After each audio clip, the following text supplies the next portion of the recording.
Okay guys, this is the last video for the solutions unit, and it talks about a chemical reaction that takes place, and it's called neutralization. And the reason why it's called neutralization is because it allows the pH to get to 7, which is what a neutral pH would be, so it's called neutralization. Basically what happens is if you mix an acid and a base together, it will cancel out their tendencies. So something that's very acidic will kind of, subdue. It will not be as reactive. And the products are always going to be water and a salt. Okay, now when I say salt, what I really mean is an ionic compound.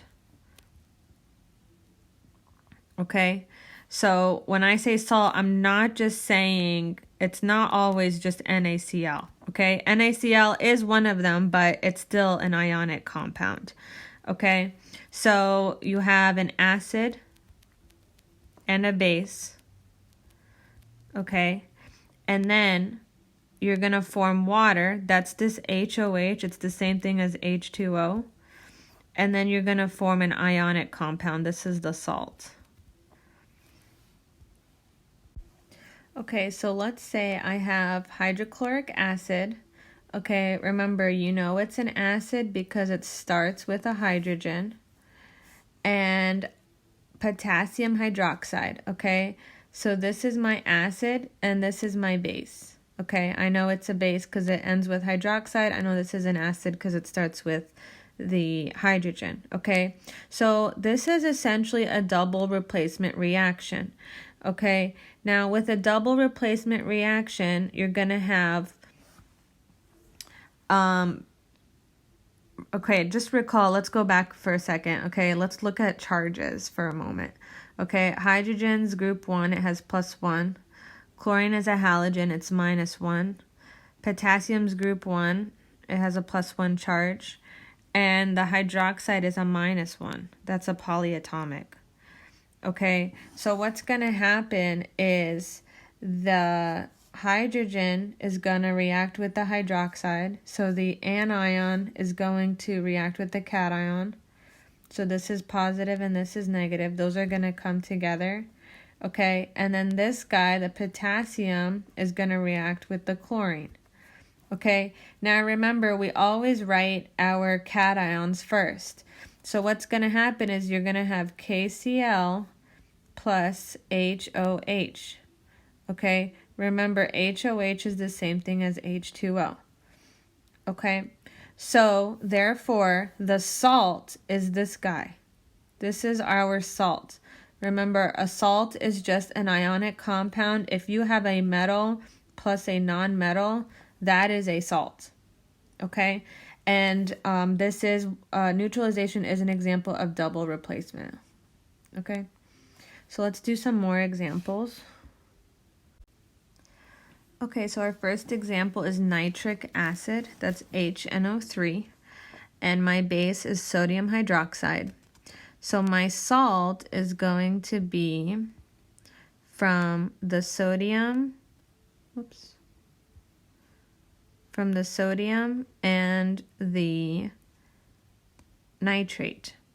Okay, so these two guys are going to come together, and then the hydrogen and the hydroxide are going to come together. Okay, so since sodium is +1, nitrate is -1, the formula will be NaNO3. For the next one, I have sulfuric acid and potassium hydroxide. So my potassium and my sulfate are going to come together. And the rest is just going to form the water. So that's the H2O. Okay, so potassium has a +1 charge. Sulfate has a -2 charge. Okay, now the 2 and the 1 are going to crisscross. So your formula for potassium sulfate will be K2SO4. Next one we have hydrobromic acid and aluminum hydroxide. So the aluminum is going to react with the bromine. That's going to form my ionic compound, the salt. And then the hydrogen and the hydroxide are going to come together to make water.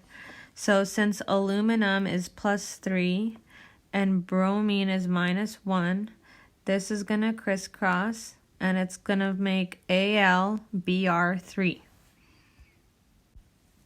So hopefully by now you're getting the hang of it. I'm still going to keep going. Magnesium hydroxide and hydrochloric acid. Okay, so the chlorine is going to react with the magnesium. Okay, and then the hydrogen and the hydroxide are going to react to form water. So since magnesium is +2 and chlorine is -1, they're going to crisscross, and the formula will be MgCl2. Okay, now they've changed things up on us. They gave us our products, and now we have to figure out who is my base, okay? Well, obviously sodium and bromine came together, so this is going to have to be sodium hydroxide.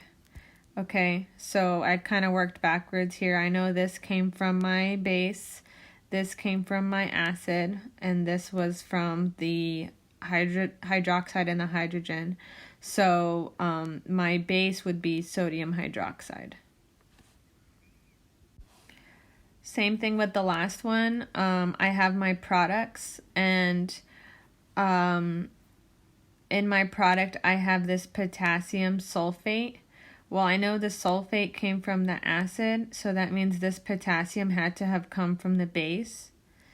And I can't have a base without hydroxide, so potassium is +1, hydroxide is -1, so the formula would be KOH. Okay, so the reason I knew this was KOH again is because this came from something. Law of conservation of matter, we can't just make up elements. And you can't have a base without hydroxide. Okay, so remember, for all these neutralization reactions, you have an acid and a base. It's going to form water and an ionic compound. Okay, the slang for ionic compound in chemistry is the word salt. Okay, we just say salt. Okay, I hope this helps you. If you have any questions, please let me know.